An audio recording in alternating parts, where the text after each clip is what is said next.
পঞ্চায়েত সমিতির সভাপতির শ্লীলতাহানির অভিযোগকে ঘিরে যখন তোলপাড় রাজনীতি, তখন এলাকার মহিলারা দল বেঁধে থানায় গিয়ে ডেপুটেশন দিলেন পঞ্চায়েত সমিতির সভাপতির বিরুদ্ধে। তাদের দাবি, সভাপতি এবং ওই নেতার মধ্যে বিবাহ বহির্ভূত সম্পর্ক রয়েছে, তবে যে নোংরামি ওই নেতা নেত্রী করেছে তা তারা কিছুতেই বরদাস্ত করবেন না। অবিলম্বে পঞ্চায়েত সমিতির সভাপতি ও নেতার বিরুদ্ধে ব্যবস্থা গ্রহণের দাবি জানিয়ে মহিলারা সিউড়ি থানায় ডেপুটেশন দেন। সিউড়ি টাইমস, সিউড়ি, বীরভূম।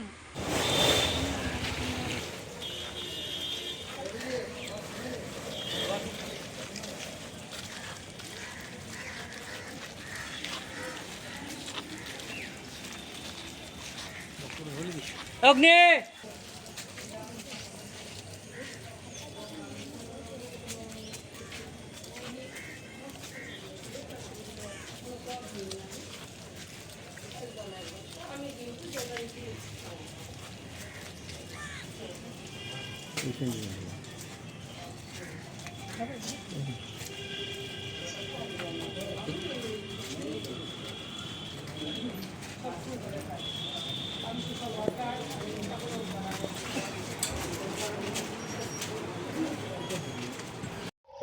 পঞ্চায়েতের অঞ্চল নেত্রী।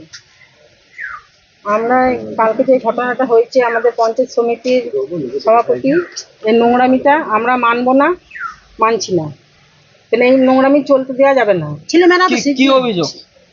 মানে অনেকদিন থেকে ওদের ওই দুজনের সম্পর্ক ছিল, যাওয়া আসা করতো। নিয়ে ওই লালন বলে যে ছেলেটা সাঁইতের ওখানে রাস্তাতে, ওইখানে ওনার একটা বাড়ি আছে, ওই বাড়িতেই নাকি ওনারা মানে দেখা করতে যেত।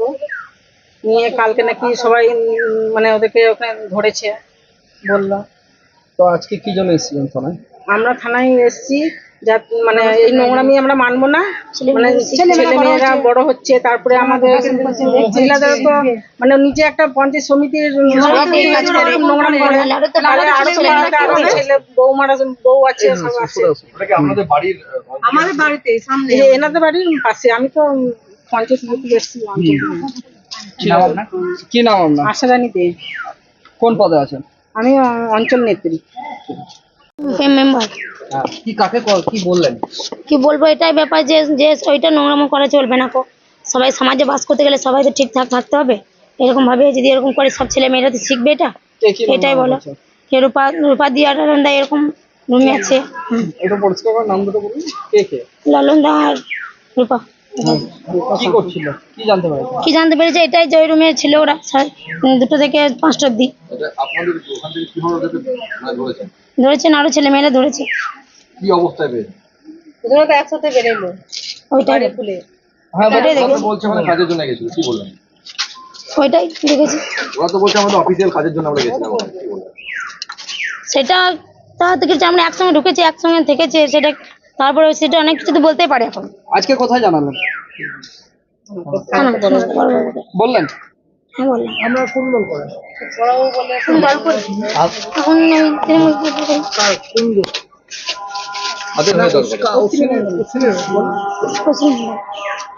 কি নাম আপনার? মুসলিম কি নাম? ছবি দাস। কি পদে আছেন? পঞ্চায়েত মেম্বার। দল তো একটাই।